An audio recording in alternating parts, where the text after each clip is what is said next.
Hallo und herzlich willkommen und da sind wir wieder bei The Uncle Who Works for Nintendo. Die Enden 1 bis 3 haben wir ja in den Folgen 1 bis 3 auch schon unlocked. 2 haben wir noch offen und die versuchen wir jetzt auch noch zu kriegen.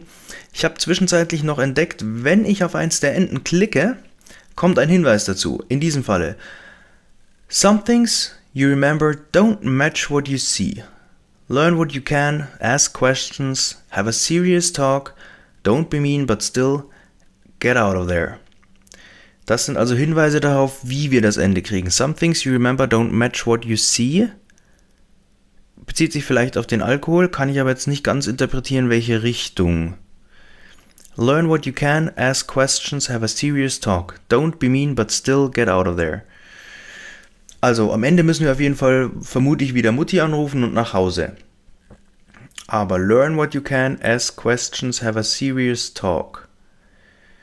Wir versuchen also möglichst viel rauszufinden, wir sprechen viel mit ihm, wir sollen nicht gemein sein und trotzdem raus.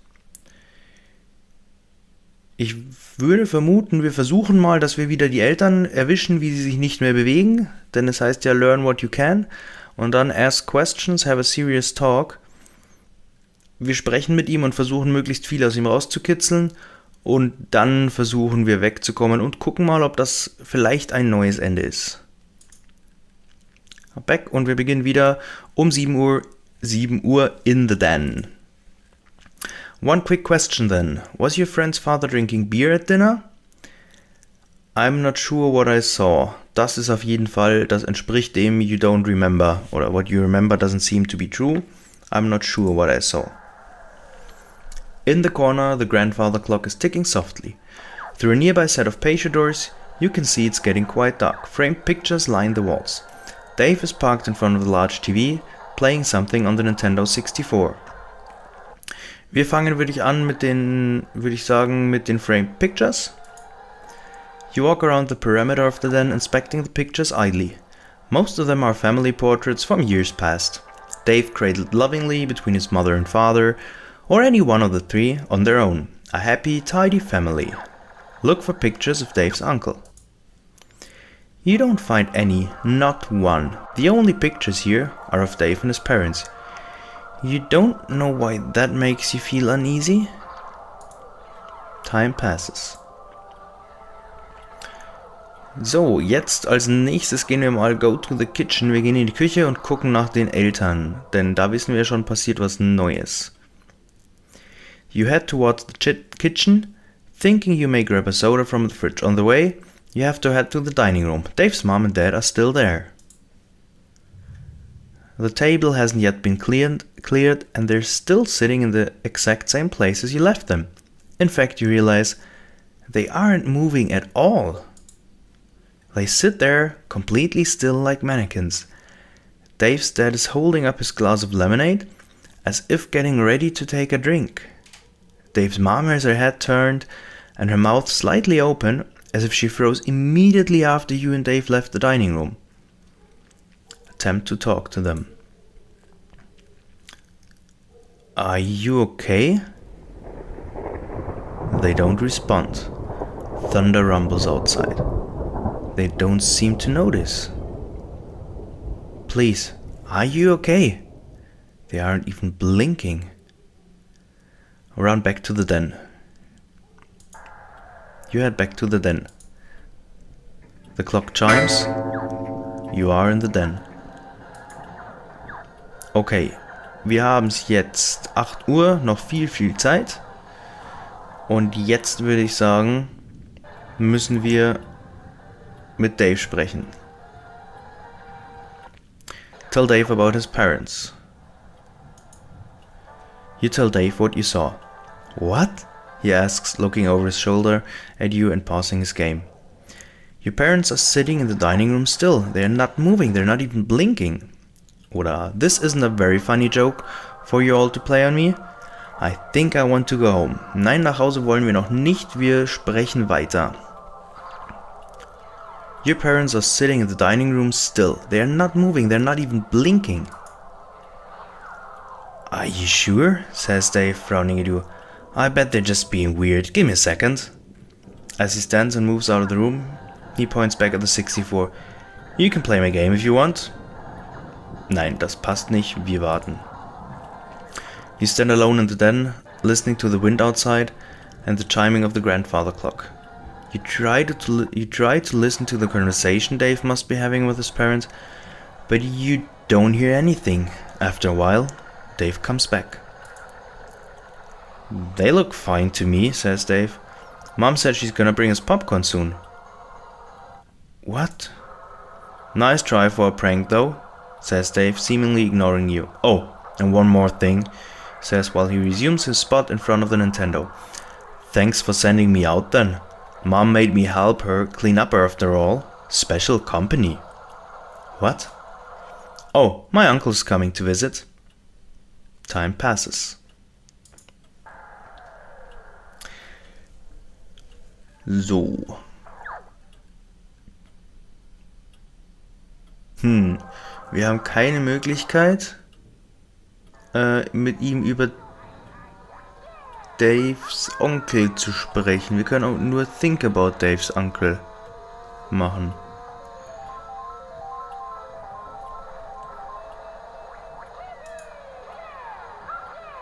Ask About Parents haben wir hier nur als neue Option. Wir versuchen das mal. What would you like to talk about? Ask About Parents. So I was hallucinating that thing with your parents? Oder how are your parents doing? Wir nehmen mal die offenere Variante. How are your parents doing? What are you talking about? Asks Dave. They're fine, I guess. How's your mom? She's good. I wish she didn't have to work so late all the time. Oder listen, I know this will sound weird, but at dinner I thought I saw your dad drinking a beer. Oh, das ist gut. Das passt wieder zu dem anderen Satz. Das machen wir. Listen, I know this will sound weird, but at dinner I thought I saw your dad drinking a beer. Dave doesn't even look at you.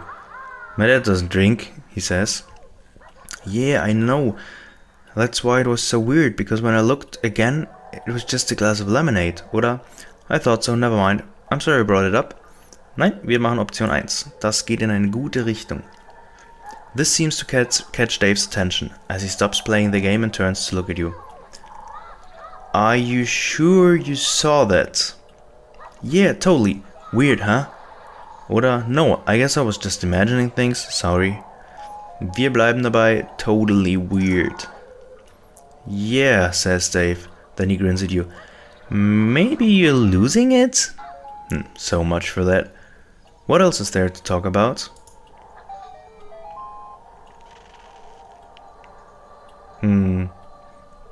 Ja, wir versuchen nochmal über die Eltern zu sprechen. Ask about parents. So I was hallucinating the thing with your parents? Diesmal nehmen wir die Variante. Of course you were, says Dave. You weirdo.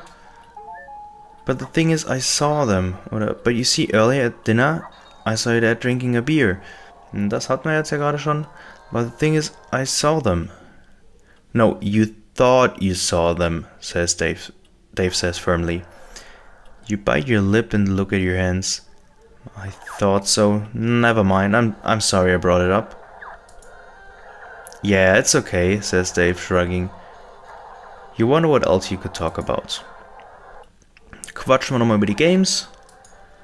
You try to strike up a conversation, but Dave is too involved in the game and seems to be ignoring you. You simply watch him play in silence. An hour passes. The clock chimes. You are in the den. Dave's mother bustles into the room, holding a large ceramic bowl filled with popcorn under her arm. Your jaw tightens as she casts a sunny smile in your direction. There's no sign of the horrible mannequin you saw earlier. How are you kids doing? She asks. Good, says Dave, his eyes not moving from the television. I hope you're having fun, says Dave's mom. Here's some popcorn, extra butter. She places it on the floor by Dave. Almost immediately, Dave is shoveling popcorn into his mouth. Meanwhile, his mother smiles first at him, then back at you. There are sodas in the kitchen if you get thirsty, she says. And some pizza from the other night if you get hungry. Wir nehmen mal diesmal die Variante okay, da wir ein bisschen verwirrt noch immer sind. She looks at Dave. Your father's gone to bed. I'll be there soon myself. I want you two to keep quiet, alright? Yes, Mom, Dave says tiredly. Oh, and before I forget, she adds, your uncle called. He's running a little late. Some bad weather out his way, but he says he'll be here around midnight. Auch das eine neue Variante hatten wir bisher noch nicht. Ich bin guter Dinge. Vielleicht wird's das neue Ende. Around midnight. For the first time, Dave stops playing his game, stops eating popcorn and turns to look at his mother. Okay, he says. I want you two to welcome him in. He'll be very tired and very hungry, so offer him something to eat before he goes to bed. Okay, Mom. Good night, kids. And with that, she's gone. So. Ich würde sagen, es hieß Don't Be Mean, aber wir wollen trotzdem noch mal ein bisschen was über den Uncles Visit erfahren und dann rufen wir Mama an. Es ist ja noch Zeit, alles easy. Ask about Uncle's visits. So, why is your uncle coming? Dave shrugs. Business? What sort of business? Stuff for Nintendo, says Dave. Does Nintendo have a lot of business here? What does Nintendo do here? Dave pauses the game and turns towards you, visibly agitated. How should I know? I don't work for them. Right now he's not quite yelling, but you think if you keep pressing the subject, he might. Eingehen wir noch. I'm not sure I believe you about your uncle. Dave takes a moment to respond, as if he's not quite sure he heard you correctly. What? Never mind. You drop the conversation in silence. Vielleicht hätten wir noch einen weitergehen sollen. Na, jetzt hat er noch nicht so richtig darauf reagiert. Komm, das machen wir nochmal. Das probieren wir nochmal. Ask about Uncle's visit. So, why is your uncle coming? Business. But I thought he worked for Nintendo. He does, Dave, says Dave, frowning but not looking away from the screen. He's really important then. There. Then what does he have to do here? Dave pauses. How should I know? I don't work for them. Right now he's not quite yelling, but you think if you keep pressing the subject, he might. Und wir pressen weiter. I'm not sure I believe you about your uncle. Dave takes a moment to respond, as if he's not quite sure he heard you correctly. What? I don't believe your uncle works for Nintendo. You think you've finally done it. Dave stands up, fists clenched at his sides, mouth twisting horribly as he struggles to say something. You watch as he takes a step toward you and you involuntarily flinch. Dave shakes his head, as if remembering something. Never mind, he says. Just never mind. You want to say something more, but he's already re-immersed in the video game. You take a breather. Okay, jetzt. Wir versuchen's. Es hieß ja, but still get out of there. So we call our mom. Passing hesitantly through the now empty dining room, you enter the kitchen where the phone sits on the counter. Call mom. You dial your mom's work number and wait. She picks up after 3 rings. Things are really weird here. What? What do you mean? I just wanna go home, Mom, please. Something in your voice seems to give her pause. Okay, she says after a moment. I'll call the sitter and tell her to come pick you up. It'll probably be an hour. Is that okay? Oh, haben wir noch eine Stunde Zeit? Ich versuche jetzt einfach mal die Mama ein bisschen mehr zu stressen. Mal sehen, ob das die Geschichte nochmal ändert. Nicht yes, yes, thank you, sondern can't you make her get here faster? It's not gonna happen, honey, she says. Just sit tight. Thank you. Of course, she says, with a hint of a sigh. I'll call her now, okay? She'll be there in an hour. Be safe. She hangs up. Return to the den and pack your things. Oh, und wir haben vergessen, die Stimme der Mutter richtig zu machen. Aber ich weiß schon gar nicht mehr, wie die ging. Verdammt, sorry. You return to the den. Dave is sitting silently on the floor as you come in. You're leaving, aren't you? He says. I don't want to be friends with you anymore. This joke you're playing is really mean. Wir wollten ja nicht fies zu ihm sein, deswegen nehmen wir nicht die erste Variante, sondern this joke you're playing is really mean. I should have known it was different, Dave mumbles. You were remembering too much. What? Okay. You were remembering too much? Es wird auf jeden Fall wieder weird. Begin packing your stuff. If your uncle's so powerful, why can't he just keep me here? Oh, schwierig. Eigentlich will ich jetzt hier nur noch weg. Begin packing your stuff. Please, says Dave. Please don't go. I've never not fed him. And if I don't, I'm not sure what will happen. So you just want me to get eaten or whatever? Shut up and leave me alone. Continue packing in silence. Wir wollen hier raus. Ich würde gern die Varianten nehmen, aber wir wollen hier einfach nur noch raus. Continue packing in silence. Why could you hear him? He asks, but it doesn't seem like he expects you to answer. He both lapse into an awkward silence. Eventually, a car honks outside. You get up to leave. Dave has wandered over to the fireplace and is looking into its unlit depth as you walk out the door into the night. Ui, das ist nicht gut. The sitter's family car is parked out front. As you walk closer, you see your little sister in the back seat, still in her pajamas. The sitter, a high school girl who lives down the street from you, looks incredibly unhappy to be here, but you think you'll be able to handle her. As you climb into the car, you can cast one look over your shoulder, back to the house. The front door is closed. You suddenly can't remember if you did that yourself. The lights in the den are still burning. As the sitter pulls away from the house, you stare out the window at Dave's house, the lights blurred and magnified by the rain streaming down the glass. Eventually, it all slides out of view. You find out the next afternoon about the fire. It started in the den, say the papers, where there was known to be a fireplace. Apparently it was left smoldering in the night. There were no survivors. Arson is suspected, since an accelerant would have helped the flames overcome the night's heavy rains, but nothing definitive is ever publicly released on this account. One day after school, you ride your bike to check it out.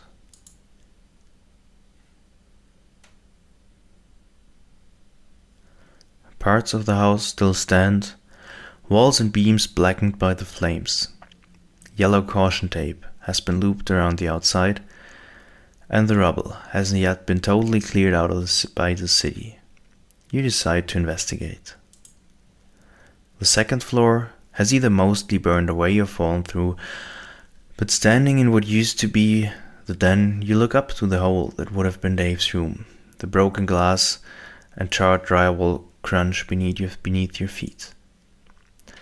Until you step on something that isn't glass. You look down. There, in the mess, is what looks like a Game Boy. It's a Game Boy Color. Not at all scuffed or damaged. In the back is a single cartridge, a copy of Pokémon Blue. Und ich glaube, wir sind genau an dieser Entscheidung. Das ist genau die Entscheidung.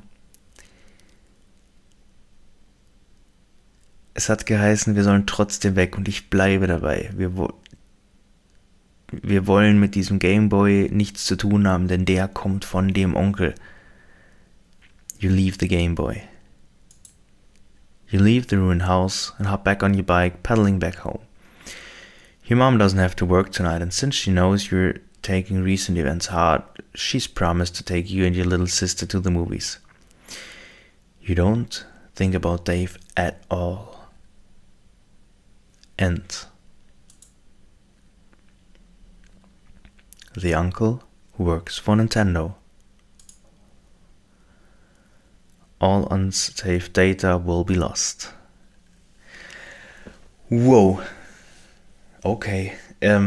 Das Spiel schafft es auch nach dem dritten Ende nochmal ein viertes Ende zu machen, wo man sich eigentlich denkt, ja, jetzt kenne ich schon, jetzt weiß ich schon ungefähr, was passiert, ist jetzt vielleicht noch eine letzte Entscheidung, die anders ist und irgendwie ist trotzdem nochmal alles neu, alles anders. Ich bin beeindruckt, ein Wahnsinnsspiel. Danke auf jeden Fall fürs Zuschauen. Lasst mir ein Like da, ein Comment, ein Abo, was auch immer. Ich freue mich über jegliches Feedback. Und klar, wir haben noch eine Mission. Die letzte Mission heißt Ende Nummer 5. Ich werde definitiv nicht aufhören, bevor wir nicht auch Nummer 5 unlocked haben. Und dazu sehen wir uns in der nächsten Folge. Ich danke euch fürs Zuschauen. Bis dahin, macht's gut. Ciao.